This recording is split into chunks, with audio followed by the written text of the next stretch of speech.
Hello, amazing people. How are you guys doing today? I trust your weekend was beautiful, and I'm hoping that you are set for the beginning of a new week, okay?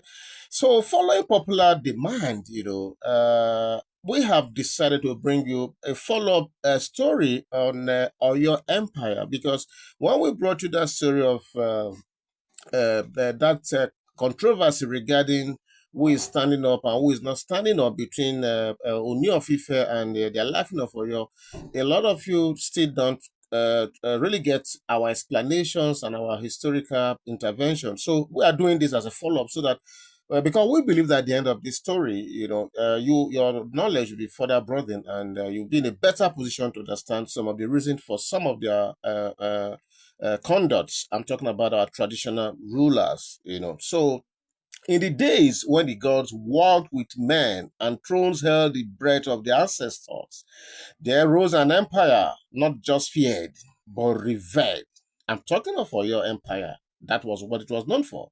An empire where the sound of hoofbeats sent warnings across kingdoms, where the king's silence was more terrifying than a general's war cry. The empire that I'm talking about is Oyo Empire. And this is the tale of her thunder.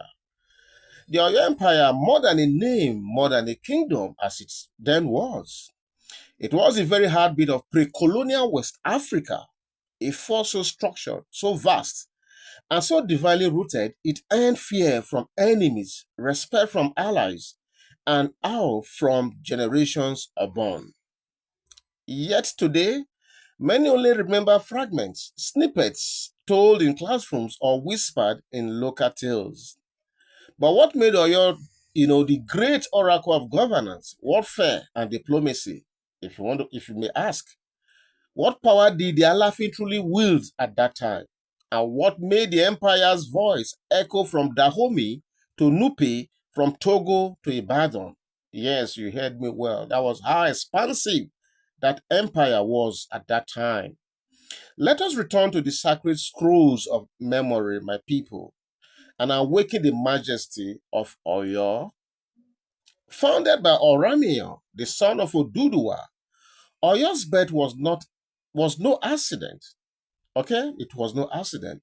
It was destiny forged by divine mandate. Oramiya, warrior son of two worlds. Yes, I'm sure those of you who are students of history, you understand that Oramiya is from two worlds, okay? That is Ife and Benin, okay? Took the strength of both cultures. Oramiya took the strength of both cultures. I'm talking of the Ife now and Benin cultures together and planted it in the vast savannas of the north. Thus began the Oyo Empire. Positioned strategically in the savanna forest belt, Oyo commanded trade routes, that linked the interior to the coast. But beyond commerce, it built its power on cavalry, strategy, and an unmatched political system. The Yoruba say, a king who governs with harmony will never see his kingdom fade. Yeah, a king who governs with harmony will never see his kingdom fade. Oyo's harmony lay in its structure. At the top sat the Alaafin, divine sovereign. Below him, the Oyo Messi. That is, I'm talking about the seven kingmakers who balance his power. Yes, these were the people who helped to checkmate his power. And then the Ogboni, custodians of justice and the spiritual law. That is what the Ogboni stand for. No ruler ruled unchecked. Yes, as majestic, as powerful as the Alaafin is, it cannot rule unchecked. Even the Alaafin in all his majesty could be asked to open the calabash. I'm sure you're wondering what opening the calabash means. Yes. When I say opening the calabash, is a poetic way of requesting his suicide. That is when things go wrong, you see, they have the right. Yes, they have the right to request that he opens the calabash. And like I said, this is a poetic way, of requesting for his suicide. If he lost the people's trust, that is what happens. So this thing is so structured. So when we come to tell you that, look, For so reason, that is why Alaafin cannot do certain things. You cannot begin to question us. You can imagine this street checkmating system that is in place. So if he does things that are not in harmony with what the Oyo Missy wants, he will just be asked to open the calabash. And the implication of opening the calabash, like I just said, is to say, Oga, commit suicide. And that is when the trust has been lost. So that was the empire's strength at that time. Sacred checks and balances. Yes, very, very sacred ones. It's not like any other monarchy where there is a sort of close to absolute power enjoyed by the emir by the oba. This one, there are strong checkmating tools put in place to checkmate the Alaafin. Okay? Oyo's military was legendary. For those of you who are good students of history, very, very legendary. Its elite force, the Eso Ikoyi, was a breed of warriors feared across West Africa. Yes, these were not mere soldiers. They were spiritual warriors who went to battle with charms, chants, and iron. I just hope, I really believe if it was in those days, some of these marauding people who are terrorizing locations, including the Yoruba land, I'm sure they will have thought twice because at that time, you cannot confront this empire. But with civilization and everything comes modernity and the rest. Possibly that is why this sort of warriors who use chants, and iron may no longer necessarily be there. So unfortunately, and that is what colonization, has cost Africa. Okay? So the empire's real might, however, came from its cavalry, something no other Yoruba kingdom had mastered. Listen very well. The expansive savannah made Oyo ideal for breeding horses, and so they rode thunder, swift, strategic, and terrifying. Or more. So when Oyo marched, drums echoed like earthquakes. Yes. Villages would surrender before the first spear landed. This was how powerful they were at that time. Before they even land, villages, towns have started surrendering because you won't be able to withstand, their majesty, their strength, and everything that they stand for militarily. Not every tree in the forest understands the mystery of sacred grove, you want to say. So only a few truly grasps, the power of Oyo's military machine. And by the time they did, it was too late. You see, in those days, those of you who are good students of history, you will understand that, look, this empire was truly feared. It was truly feared. Okay? Like I said, it's only those who truly grasp the power of Oyo's military machine. And by the time they did, sometimes it's even already too late. So the Alaafiin of Oyo was not just a king. He was a living deity, chosen through the rigorous rituals, believed to be the embodiment of ancestral will. His palace was a temple, his words, divine instructions. He was Kabiesi, he who no one dares to question. Yet he did not rule alone, like I said, he never ruled alone. The Oyo Messi, led by the Basharu, could make or unmake a king. Just listen, that is why one will tell you that there are certain reasons why this man must follow protocol. Some of you will come and begin to argue and begin to argue. Look, they have very strict disciplinary measure. You are hearing now that they are Oyo Messi, led by the Basharu, could make or unmake a king if he decides to go his own way and to do things. If the Alaafin grew tyrannical, for instance, they could present him with a symbolic calabash of rejection, silently asking him to die by honor.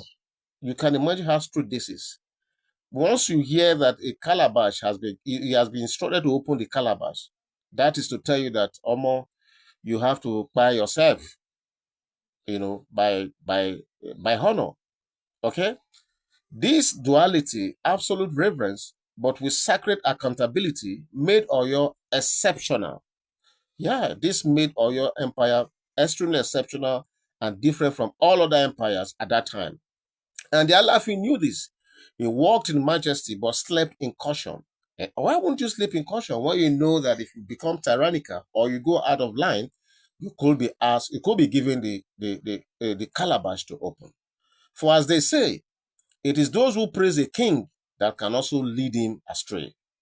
So he surrounded himself with wisdom, diviners, historians, generals, and advisors, each a guardian of empire. At its peak, Oyo Empire controlled over 30 provinces, yes, over 30, from the Ashanti in the west to the Nupe in the north. These provinces paid homage to the Alaafin through annual tributes, isako, symbol of allegiance and respect. Even European traders acknowledged Oyo's dominance. Records from Portuguese and British explorers describe the Alaafin's court as the most organized and disciplined political system in West Africa as at that time. Ambassadors were sent, envoys received, and treaties made. Oyo was not just a military giant, it was a diplomatic colossus. Yes, you heard me well. The empire's cultural influence spread through language, religion, and tradition. Today, elements of Oyo's governance model can be traced in many Yoruba sub-kingdoms. They say the Alaafin's crown was not just adorned with beads, but woven with incantations. That when the palace drums beat at midnight, spirits of past kings dance in the sacred grove. They say no king was crowned without consulting Orisa Oko and Shango, the thunder god who once sat on Oyo's throne. Did you hear that? The thunder god himself.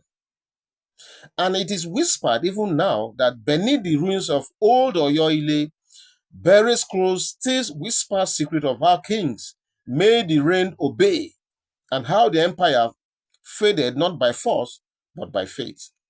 The Oyo Empire may have declined with time, obviously, like I said, due to civilization, okay, and colonization and everything.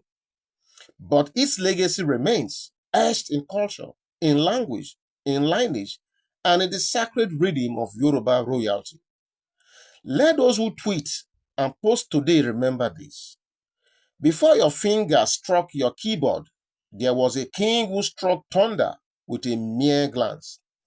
Before the comment section, there was an empire whose silence would move nations. The eyes have seen wonders, and the land of Oyo has heard greatness. So rise, children of Oduduwa, know your heritage, speak with knowledge, and never forget.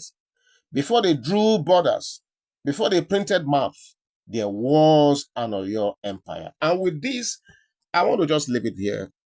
The reason for this video, like I said, is to further, explain the possible reasons for why the the Alaafin of Oyo couldn't stand up or was not in a position to stand up at that function. And like I said in past videos, this is not something that is happening today. It's something that started way back to centuries ago, and it's just the custom and the practice of the Oyo people. And like I said, he's not just a king. There are people, the Oyo Messi is there to checkmate his activities. If there are well-entrenched practices or cultural practices of the people, the tools of the people that has been there for years, the Alaafi of Oyo on his own volition cannot begin to change them, because like I said, they have strong checkmating system put in place, the Oyo Messi. So when next you see the Alaafi of Oyo not doing certain things, please don't be quick to react to that. There could be history behind such conduct, just like you have seen today now. So I believe this has made some a difference for those of you who were still not convinced after the last video. So I want to leave this video here. I don't want it to be too long. So thank you so much. And if you have any comments to make, please feel free to go to the comment section, where hopefully I will meet you. Thank you so much for being there. God bless you. I'll be right back. Bye-bye.